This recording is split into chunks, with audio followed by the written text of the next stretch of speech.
friends, my name is Victoria and welcome back to another video. Today we are not just celebrating Christmas, but also the 1-year anniversary of my channel. So my gift to you is world peace.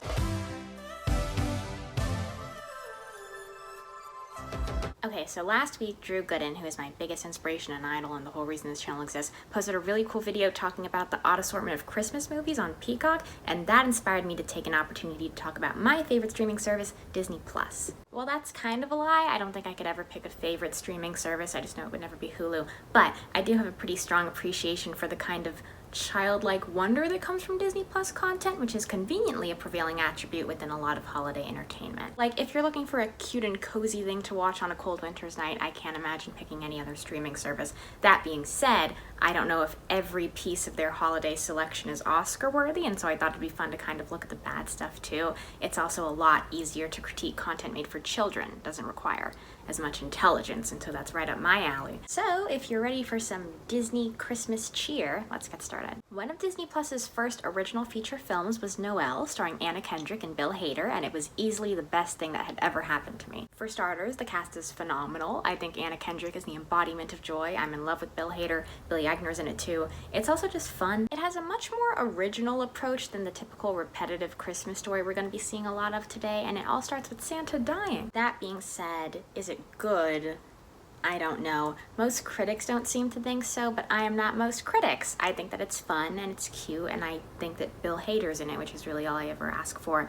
I kind of rushed through that because I want to talk about the next movie, so let's go. When I decided to do this video, I knew I couldn't watch everything on the platform, and so I kind of just started selecting random stuff I hadn't seen before, and the first thing I clicked on was Mickey and Minnie Wish Upon a Christmas, which is actually really recent. Came out like a few weeks ago, but I didn't know at the time. I really enjoyed all the other little Mickey Mouse holiday films, like Mickey's Once and Twice Upon a Christmas, so I was really excited, but I very quickly discovered that it's not that good. If anything, it's a little infuriating. So let's take a look. The movie opens with Mickey and the gang skiing in the French Alps, and then Minnie says, "And the best is yet to come, because tomorrow we go home to Hot Dog Hills to spend Christmas together." First of all, did they always live in Hot Dog Hills?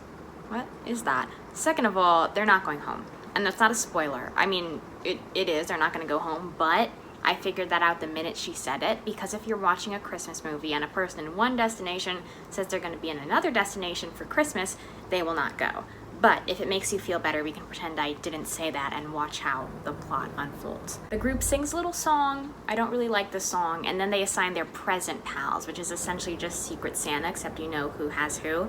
Now, if I recall correctly, it's a good 2 days before Christmas, so I don't know why they decided to wait until now, but it's fine. Minnie and Donald go outside and they meet an old man who looks a lot like Santa, and he tells them that if they wish on the wishing star, whatever they want will come true. And this is the part where I actually lose my mind, because they make the dumbest wishes I have ever heard. If you told me that I could have anything I wanted, like anything in the whole world, I would say, I don't know, Andrew Garfield. Minnie wishes that everyone will be home together for Christmas. That was the plan. If anything, she just jinxed it, because maybe she could have said like, oh, I hope we all have a happy Christmas, but she just straight up wishes for the thing they're already going to do. So pointless. Meanwhile, Donald wishes for something new and exciting this Christmas. Those are his words, something new and exciting. It's a little better than Minnie's, but still horrendously vague, because like, what's gonna happen with that? If you want to go surfing, just say that. New and exciting is gonna be misconstrued, and then, you know, you're gonna have a terrible Christmas. So, but you know, let's see. Now it's the next day, which is when the group is supposed to go home, but before their train leaves, they decide to go shopping. They sing another little song I don't really like, but there is one part I enjoy because Daisy's just like really annoying, so you can watch that. It's my gift, my perfect gift. Your bag looks so large, I notice shoebox size. Don't notice it. After shopping, they all get on the train and Donald decides he wants to eat his sandwich. And then he thinks, gee, this really needs mustard. First of all, it does not. Nothing needs mustard ever, but let's just say it does. He remembers that for Goofy's present pal's gift, he bought him 5 jars of mustard. Another odd choice, but you know, he knows him better than I do. He thinks, I can't eat his mustard, that's his gift, and so he doesn't. Cut to 2 minutes later, he ate the gift. All 5 of the jars of mustard. The fact that he needed any mustard at all is still appalling to me, but even then I thought it would be like a spoonful, you know, sandwich size, but he eats all 5 of the jars, and now he's getting off the train because he's like, well, I have to buy them back before we go. Daisy follows him because she's like, hey, the train's gonna leave, and then guess what the train does? The train leaves, and they're not on it, and then Minnie starts like crying because they're all supposed to be home together. I don't think she actually cried, I don't know. I got through like another 10 minutes, and then I turned that baby off. Now you might be thinking like, wow, you didn't give it a chance. That's right, I did not give it a chance because it made me upset, and it's not even an original trope because I can tell you what's gonna happen. They're gonna have a hard time getting back home, but then they are gonna get back home, and they're gonna have a happy Christmas. So I saw what I needed to see. Moving on. To make up for that film, we can now discuss one of the greatest holiday episodes of one of the greatest shows in television history, Lizzie McGuire, Season 1, Episode 7, Here Comes Aaron Carter. Now, I firmly believe that no matter how hard life gets, there's always at least one reason to stay alive, and that is Lizzie McGuire. It's a masterpiece of a series, and this episode is no exception. It has everything. Hilary Duff acting, Hilary Duff dancing, and of course, the singer of the Grammy-sweeping single, That's How I Beat Shaq, Aaron Carter. And if you're not an Aaron Carter fan, their second season's holiday episode has Steven Tyler in it, so take your pick. Now after that, I attempted to watch an episode of The Little Einsteins. I remember really enjoying that show. I thought it would be fun to revisit it, and I cannot say that it was.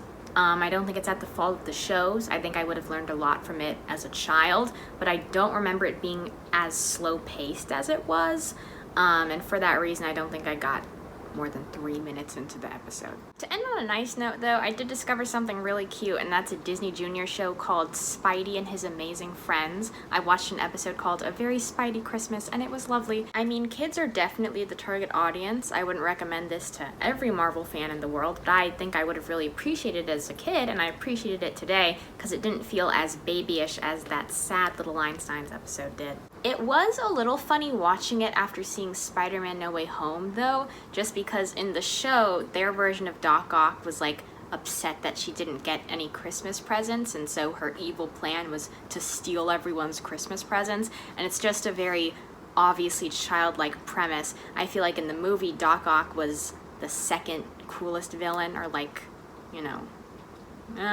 so it's funny seeing a different approach to the character in the context of a preschool program, but I appreciated it regardless.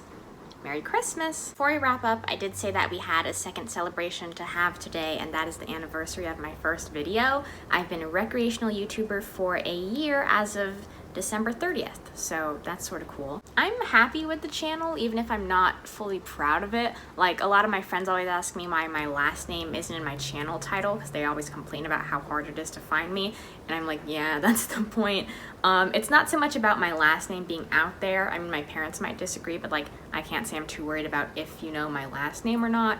It's just, I don't think my videos are at a point where I want any random kid from my school to just like Google me and find this, you know? I just ate dinner and came back, so I'm sorry if things look a little different. But like, for the record, I like the content that I make. It wouldn't be online if I didn't.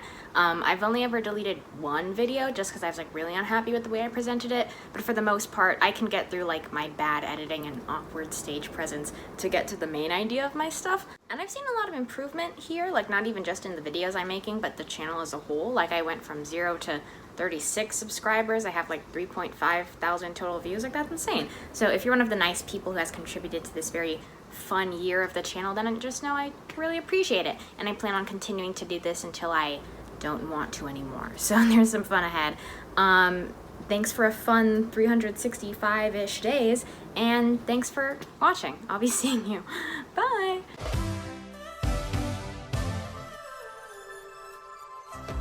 If the Mickey and Minnie's Wish Upon a Christmas review part of this video seemed a little meaner than usual, that's because it was. In my last video, I briefly called myself unattractive, and then my mom found out and came in my room and was like, we need to talk about your self-esteem, and I can't say I enjoyed that. And so we're departing from self-deprecating humor and are now going into cyberbullying. So, who's excited? That was a joke.